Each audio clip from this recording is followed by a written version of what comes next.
എന്നിട്ട് കാറ്റും കോളും ആഞ്ഞു വീശുന്ന നേരത്ത് ഇയാളുടെ വിശ്വാസം എവിടെ പോയി? ഇതിന് തൊട്ടു മുൻപ് 5 അപ്പം കൊണ്ട് 5000 പേർക്ക് വിരുന്നൂട്ടിയ തമ്പുരാന്റെ ശക്തി അവർ അനുഭവിച്ചതാ. എന്നിട്ട് എന്തു പറ്റി? നമ്മുടെ കുടുംബത്തിലേക്കൊന്ന് വരണം. എത്രയോ കാര്യങ്ങളിലാണ് കർത്താവ് ഇങ്ങനെ ശക്തിയായും സഹായമായും കൂടെ നിന്നത്. നമ്മൾ മറന്നുപോയിട്ടാണ്. നമ്മുടെ ഈ അലറി വിളിക്കലുകളും നിലവിളികളും നമ്മുടെ ഉത്കണ്ഠകളും നമ്മുടെ ഭയപ്പാടുകളും ഒക്കെ ഈ കർത്താവിനെ മറന്നുപോയതുകൊണ്ടാണ്. നമുക്കിനി ഒന്ന് പ്രാർത്ഥിച്ചു തുടങ്ങാം. 54-ാമത്തെ സങ്കീർത്തനം 4-ാമത്തെ തിരുവചനം, ഇതാ ദൈവമാണ് എൻ്റെ സഹായകൻ, കർത്താവാണ് എൻ്റെ ജീവൻ താങ്ങി നിർത്തുന്നത്. ഇതാ ദൈവമാണ് എൻ്റെ സഹായകൻ, കർത്താവാണ് എൻ്റെ ജീവൻ താങ്ങി നിർത്തുന്നവൻ. ഉറപ്പുണ്ടാകണമെന്നേ, ബോധ്യം ഉണ്ടാവണമെന്നേ. എൻ്റെ കുടുംബത്തെ കെട്ടിപ്പൊക്കാൻ സഹായിച്ചത് ഈ കർത്താവാണെങ്കിൽ, ഇതുവരെ പരിപാലിച്ചത് ഈ തമ്പുരാന്റെ കരങ്ങളാണെങ്കിൽ, പ്രയാസങ്ങളുടെ നടുവിൽ ഈ പ്രശ്നങ്ങളുടെ മുകളിൽ എന്നെ ഉയർത്തിപ്പിടിച്ചത് കർത്താവിന്റെ ശക്തിയാണെങ്കിൽ, ഇനിയും അതുണ്ടാവില്ലെന്നാണോ നമ്മൾ കരുതണേ?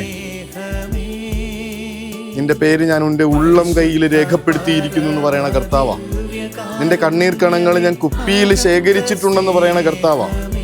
നീ എവിടെ പോയാലും നിന്റെ ഒപ്പം ഞാൻ കൂടെ ഉണ്ടാവുമെന്ന് പറയണ കർത്താവാ. എൻ്റെ വലതുകരം കൊണ്ട് ഞാൻ നിന്നെ സഹായിക്കുകയും ശക്തിപ്പെടുത്തുകയും ചെയ്യുമെന്ന് പറയണ കർത്താവാ.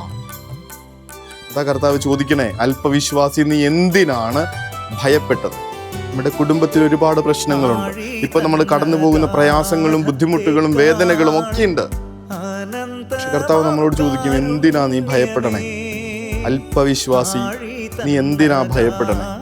നിന്റെ കഴിഞ്ഞ കാല ജീവിതത്തെക്കുറിച്ചൊന്ന് ഓർത്ത്, അവിടെ ഉണ്ടായിരുന്ന സംഭവങ്ങളൊന്ന് അനുസ്മരിച്ച് അതൊന്ന് ഓർത്തെടുത്ത്, എന്നിട്ടും വിശ്വസിക്കാൻ പറ്റാത്തത് ആ കർത്താവിങ്കിലേക്ക്, എൻ്റെ ശക്തിദുർഗമായ കർത്താവിങ്കിലേക്ക് എൻ്റെ ജീവിതത്തെ മുഴുവൻ ഏൽപ്പിച്ചു കൊടുത്ത്, എൻ്റെ കുടുംബത്തെ മുഴുവൻ സമർപ്പിച്ചുകൊണ്ട് നമുക്ക് അവിടുത്തെ വലിയ സംരക്ഷണ പുതപ്പിലേക്ക് നമ്മളെ ചേർത്ത് വെച്ച് കർത്താവെ ആശീർവാദം തരണമേ എന്ന അപേക്ഷയോടുകൂടെ മുട്ടിന്മേലായിരിക്കും.